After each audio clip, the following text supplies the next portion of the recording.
बलिहारी गुरु आपकी, गोविंद दियो मिलाए कबीरा, गोविंद दियो मिलाए।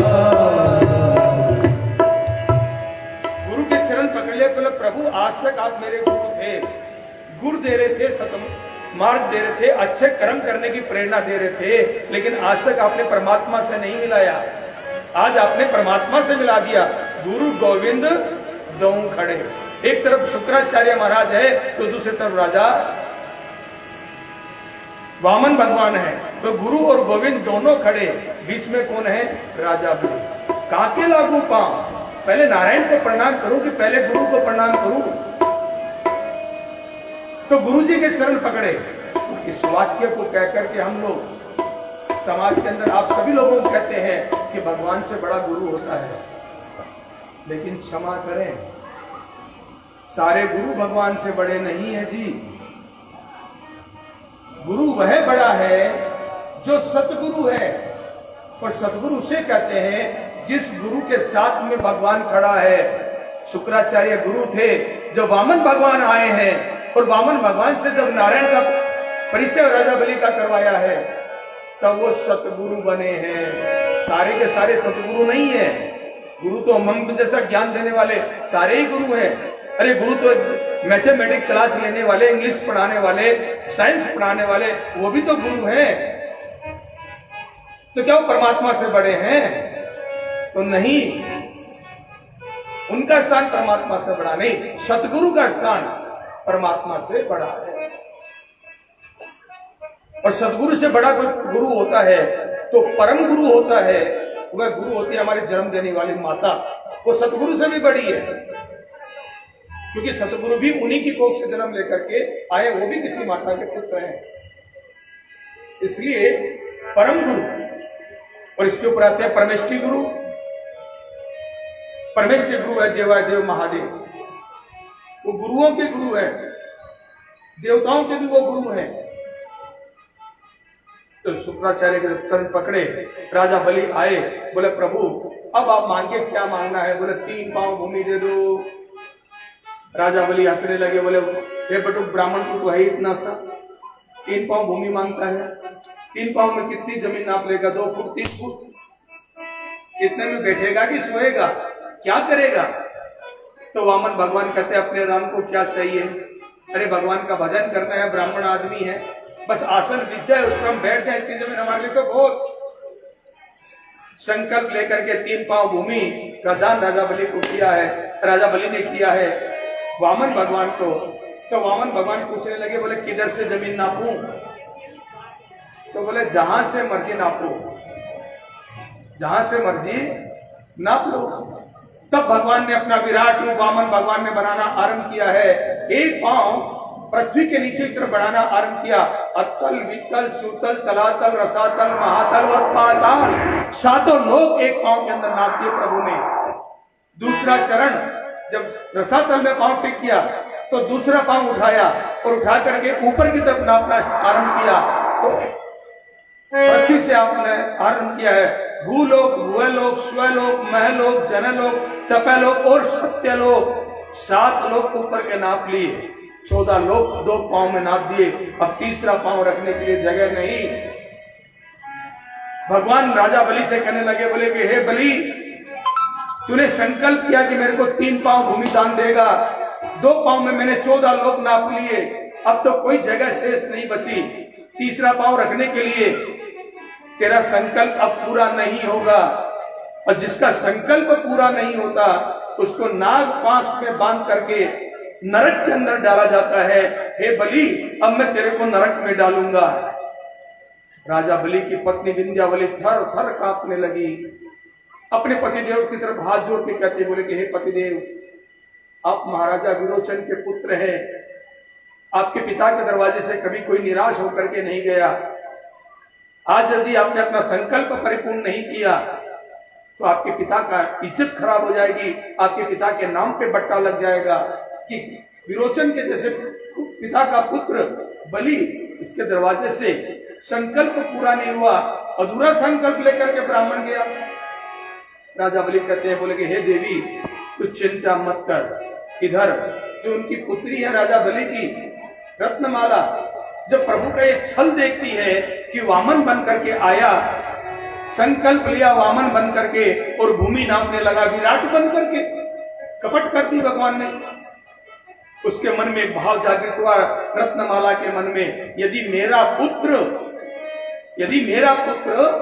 किसी के साथ इस प्रकार की धोखाधड़ी करे तो मैं अपने दूध के जहर में लगा करके उसको स्तनपान करवा दूं, उसको जहर दे दूं। भगवान ने दूसरा वरदान दिया, तथास्तु, तेरी ये इच्छा भी मैं पूरी करूंगा।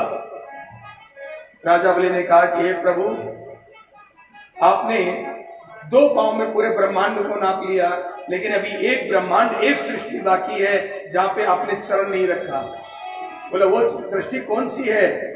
बोला वो सृष्टि ये है, इस सृष्टि पे आपने चरण नहीं रखा, तो तीसरा कदम आप किस ब्रह्मांड पे रखिए? तो भगवान ने अपना तीसरा चरण राजा बलि के सर के ऊपर रखा है। राजा बलि पृथ्वी पे घुटनों के बल बैठे हुए हैं, भक्त प्रहलाद बगल में खड़े हुए हैं। नारायण कहते हैं, बोले हे प्रहलाद तू धन्य है तेरा वंश और धन्य है तेरे वंशज, जो आज त्रिलोकी के नाथ को, जगत के पालनहार को दान देने की शक्ति रखी है।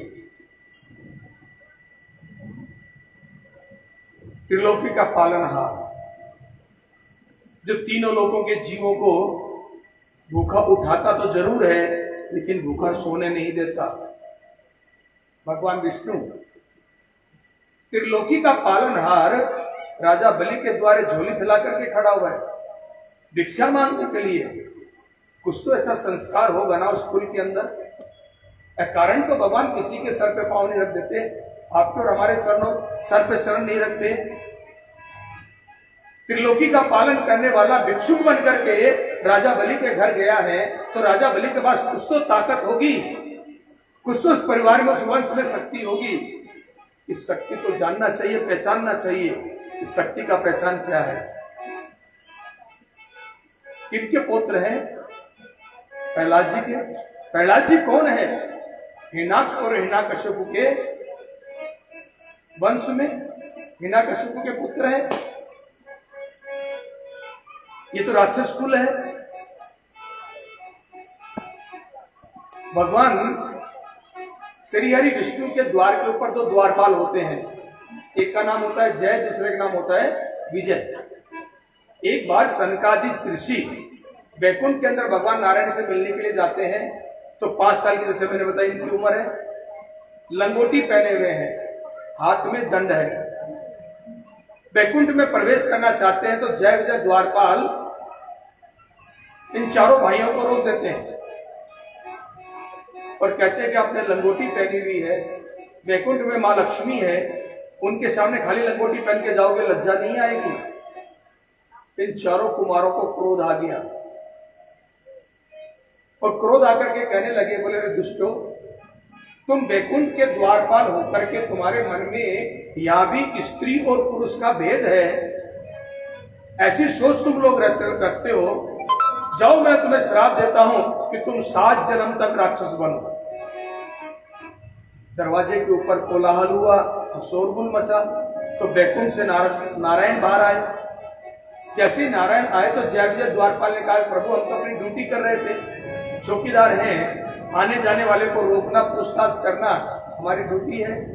इन संतों ने हमें श्राप दे दिया कि 7 जन्म तक राक्षस बन जाए। भगवान ने कहा कि हे जय विजय, संतों के श्राप को मैं ओवर रूल नहीं कर सकता। हाँ, इतना कर सकता हूं कि जो 7 जन्म है कि आपको नहीं लेने पड़ेंगे, 3 जन्म में मैं आपकी मुक्ति करवा दूंगा। यही जय विजय द्वारपाल का पहला जन्म होता है हिरण्याक्ष और हिरण्यकश्यप के रूप में।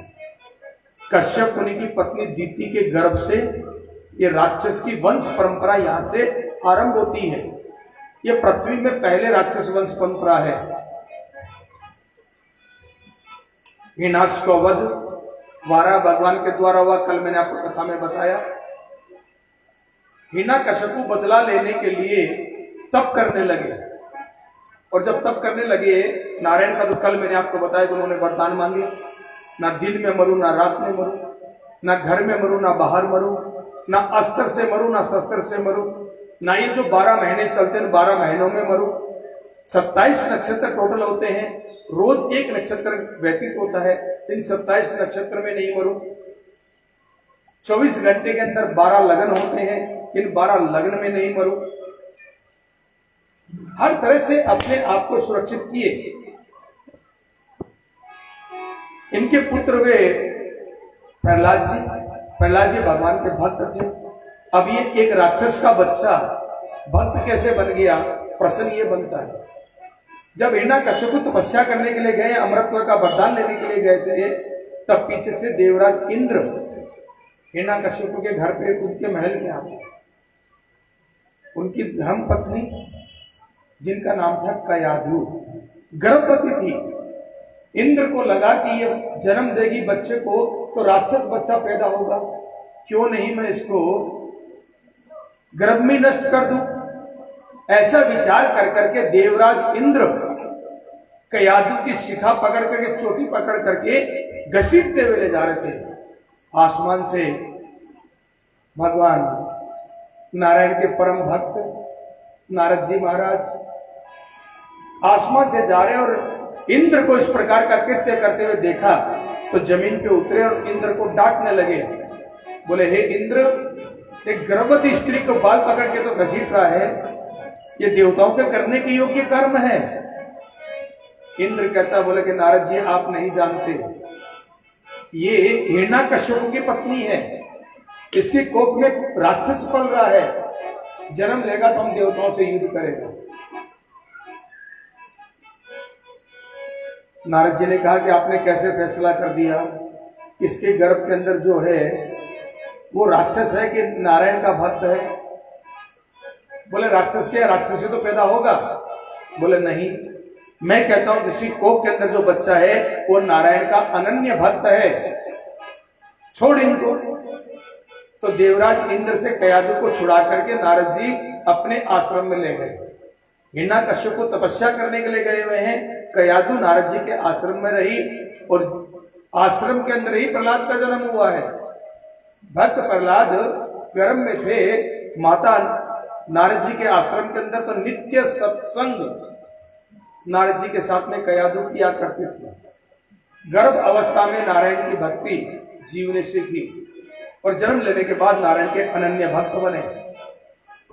ऐसे भक्त बने कि राक्षस के बच्चों को भी नारायण का भक्त बनाना शुरू कर दिया।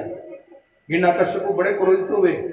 कल कथा में मैंने बताया कि प्रहलाद जी को मारने के लिए पर्वत से गिराया गया, जल में डुबाया गया, अग्नि में चिता बना करके अपनी बहन होलिका के साथ गोद में बिठा करके अग्नि में जलाने का प्रयत्न किया, लेकिन जल में भी, थल में भी, अग्नि में भी, सब जगह परमात्मा ने उनकी रक्षा की। तब हिरण्यकशिपु बड़ा क्रोध हुआ तो पूछने लगे प्रहलाद से, तेरा भगवान कहाँ है? तो प्रहलाद जी कहते हैं, आपका तो प्रश्न ही गलत है, भगवान कहाँ नहीं है, कण कण में व्याप्त है। बोले, जीव में और निर्जीव में? बोला, हाँ महाराज, जीव में भी निर्जीव में भी। तो बरगद में खंबा है। हिरण्यकशिपु पूछता है, इस खंबे के अंदर भी तेरा भगवान है? बोला, हाँ है।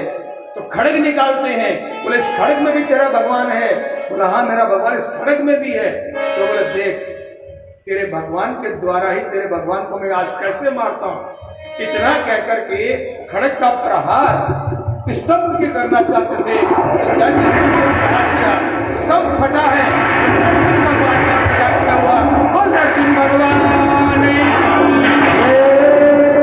आधा शरीर शेर का और आधा शरीर मनुष्य का, हाथ के नाखून, हाथ का पंजा शेर का और पैर मनुष्य के, गर्दन से ऊपर शेर है और गर्दन से नीचे मनुष्य रूप में है। संध्या काल की बेला थी, तत्काल प्रकट हुए और प्रकट होकर के हिरण्यकशिपु को अपनी गोद में उठाए और महल की दहलीज पर जाकर बैठ गए। पूछने लगे हिरण्यकशिपु से, बोले, हिरण्यकशिपु बता, दिन है कि रात? तो कहता महाराज ना दिन है ना रात है, संध्या काल की बेला है। बोले घर के भीतर है कि तू घर के बाहर? दहलीज के ऊपर है, तो आधा अंदर और आधा बाहर। बोले महाराज ना ही तो मैं भीतर हूं और ना ही मैं बाहर हूं, मैं तो बीच में हूं। तो बोले तो पृथ्वी पे है कि अंतरिक्ष में? तो पृथ्वी पे पांव टिके हुए, शरीर गोद के अंदर है। बोले ना ही पृथ्वी पे पूरा हूं और ना ही अंतरिक्ष में पूरा हूं। बोले मैं मनुष्य हूं कि पशु? बोले महाराज ना ही तो आप पूरे मनुष्य हैं, ना ही आप पूर्ण रूप से पशु हैं, आधे मनुष्य और आधे पशु है। बोले कौन सा महीना चल रहा है? बोले प्रभु पुरुषोत्तम मास चल रहा है, अधिक मास जिसको आप बोलते हैं। अधिक मास जब आता है तो 13 महीने की वर्ष होता है। एक मसाल में 13 महीने आ जाते हैं 12 की जगह, लेकिन वो 13वां महीना आता है। पुरुषोत्तम मास जाता हो गिनती में नहीं होता, गिने 12 ही जाते हैं। तो बोले 12 महीने में से कोई मास नहीं, ये तो पुरुषोत्तम मास है। बोले कौन सा लग्न चल रहा है? तो 13वां लग्न प्रभु ने प्रकट किया। बोले अभिजीत लग्न चल रहा है। नक्षत्र कौन सा है? तो 28वां नक्षत्र प्रकट किया है प्रभु ने, अभिजीत नक्षत्र प्रकट किया। तो बोले अपने नाखून दिखाते बोला ये क्या है, अस्त्र है कि शस्त्र? बोले प्रभु ना ये अस्त्र है ना ये शस्त्र है। इतना ही ना कश्यप ने कहा और प्रभु ने सीने के अंदर नाखून चुबा करके सीना चीर डाला और लहू का पान प्रभु करने लगे। इतने क्रोधित प्रभु थे कि तू मेरे भक्त को कष्ट देता है, बार बार मेरे भक्त को मारने का प्रयत्न करता है। बड़े क्रोध में होकर के हिना कश्यप का लहू का पान नरसिंह भगवान कर रहे हैं। देवता लोग भय कर करके दूर खड़े हुए हैं, दूर से प्रभु की स्तुति गा रहे हैं, लेकिन नारायण शांत नहीं हो रहे, नरसिंह शांत नहीं हो रहे। तो देवता लोग वैकुंठ गए हैं। देवी लक्ष्मी से कहा कि हे देवी लक्ष्मी, आपके पतिदेव ने बड़ा उत्पात मचा रखा है, आपके पतिदेव बड़े क्रोधित हैं, चलो तुम चल करके अपने पति को समझाओ। देवी लक्ष्मी कहती है लक्ष्या, मेरे स्वामी क्रोध भी करते हैं, मैंने तो आज तक उनको क्रोध करते हुए नहीं देखा। चलो मैं चलती हूँ, देखती हूँ कैसे कि ठंडे होते। तो 16 श्रृंगार देवी लक्ष्मी ने किए हैं, बड़े सुंदर स्वरूप अपना बनाया है। लक्ष्मी तो वैसे ही बहुत सुंदर होती है और ऊपर से श्रृंगार और कर लिया। 16 श्रृंगार करके आरती की थाल सजाई है और आरती की थाल सजा करके हिना कश्यप के राजभवन पे आई और आकर के पूछने लगी देवताओं से, कहाँ है मेरे पतिदेव? तो देवता दूर से इशारा करते हैं, वो देखो दहलीज पे बैठे हुए। और वो जैसे दहलीज की तरफ देखी तो नरसिंह भगवान शेर की जैसे गुर्राए, जैसे भगवान गुर्राए और भगवान का इतना उग्र रूप देवी लक्ष्मी ने देखा तो तत्काल आरती की थाली हाथ से छूट गई। हाय गैया, हाय मैया कहके तो लक्ष्मी भागी। कहा तो अहम कर रही थी कि मेरे सामने प्रभु गुस्सा करेंगे। सही बात है, लक्ष्मी के सामने नारायण की कहां पर चले गुस्सा करेंगे। देवियों के सामने पुरुषों का कोई हिम्मत नहीं जो क्रोध कर ले। जब देवी क्रोध करती है पुरुष तो बेचारा दूध दबाता है। लक्ष्मी जी तो दौड़ी वापस, हाय गैया हाय मैया। तब सभी देवताओं ने मिलकर के प्रहलाद जी से प्रार्थना की है कि हे प्रहलाद, तुम जाओ और जाकर के प्रभु को मनाओ। तो प्रहलाद जी नन्हे नन्हे कदम बढ़ाते हुए नरसिंह भगवान की तरफ चलते हैं। और प्रहलाद जी को लग गई हरि नाम रचना, प्रहलाद जी को लग गई हरि नाम रचना, प्रहलाद जी को लग गई हरि नाम रचना, प्रहलाद जी को लग गई हरि नाम रचना, प्रभु नाम रचना, हरि नाम रचना, प्रभु नाम रचना, हरि नाम रचना, प्रभु नाम रचना, हरि नाम रचना, प्रभु नाम रचना। प्रहलाद जी को लगी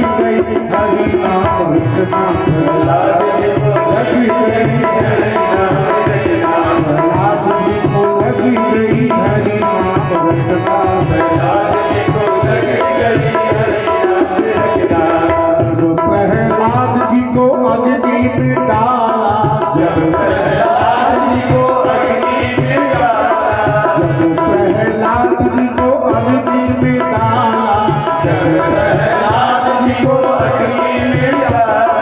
शीतल रूप बनायो अपना, प्रहलाद जी को लग गई हरि नाम रटना। प्रहलाद जी को लग गई हरि नाम रटना। प्रहलाद जी को लग गई हरि नाम रटना। प्रहलाद जी को लग गई हरि नाम रटना। प्रहलाद जी को शर्तों में डाला, जब प्रहलाद जी को शर्तों में डाला। जब प्रहलाद जी को शर्तों में डाला, जब प्रहलाद जी को शर्तों में डाला। निर्मल रूप बनायो अपना, प्रहलाद जी को लग गई हरि नाम रटना। प्रहलाद जी को लग गई हरि नाम रटना।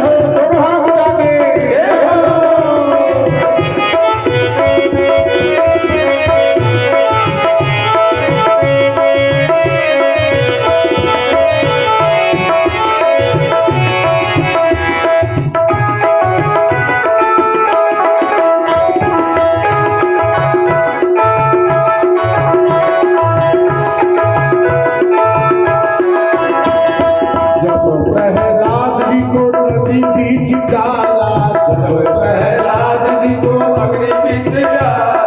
जब प्रहलाद जी को नदी बीच डाला, जब प्रहलाद जी को नदी बीच डाला। मछली रूप बनायो अपना, प्रहलाद जी को लग गई हरि नाम रटना। प्रहलाद जी को लग गई हरि नाम रटना। जब प्रहलाद जी को खंभे में बांधा, जब प्रहलाद जी को खंभे में बांधा। जब प्रहलाद जी को खंभे में बांधा, जब प्रहलाद जी को खंभे में बांधा। खंभे में बांधा, खंभे में बांधा, खंभे में बांधा, खंभे में बांधा। नरसिंह रूप बनायो अपना, प्रहलाद जी को लग गई हरि नाम रटना। प्रहलाद जी को लग गई हरि नाम रटना। हे हरि नाम रटना, प्रभु नाम रटना। हरि नाम रटना, प्रभु नाम रटना। प्रहलाद जी को लग गई हरि नाम रटना। प्रहलाद जी को लग गई हरि नाम रटना। प्रहलाद जी को लग गई हरि नाम रटना। प्रहलाद जी को लग गई हरि नाम रटना। प्रहलाद जी को लग गई हरि नाम रटना। प्रहलाद जी को लग गई हरि नाम रटना। हरि नाम रटना, प्रभु नाम रटना। हरि नाम रटना, प्रभु नाम रटना। कृष्णा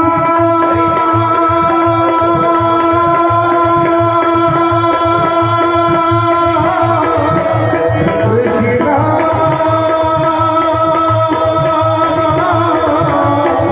हरे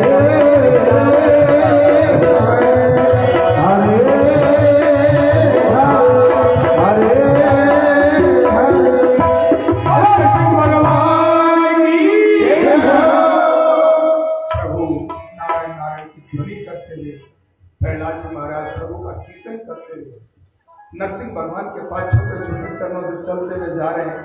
और जब प्रहलाद को आता हुआ प्रभु ने नरसिंह भगवान ने देखा है, तो जो हिरण्यकश्यप उनकी गोद में था, उस हिरण्यकश्यप के शव को उठा करके भूमि पे डाल दिया है और प्रहलाद को अपनी गोद में बिठाए और गोद में बिठा करके दौड़ते हुए प्रभु राज सिंहासन पे गए हैं। प्रहलाद को गोद में लेकर के बैठे हुए हैं और अपनी जिह्वा से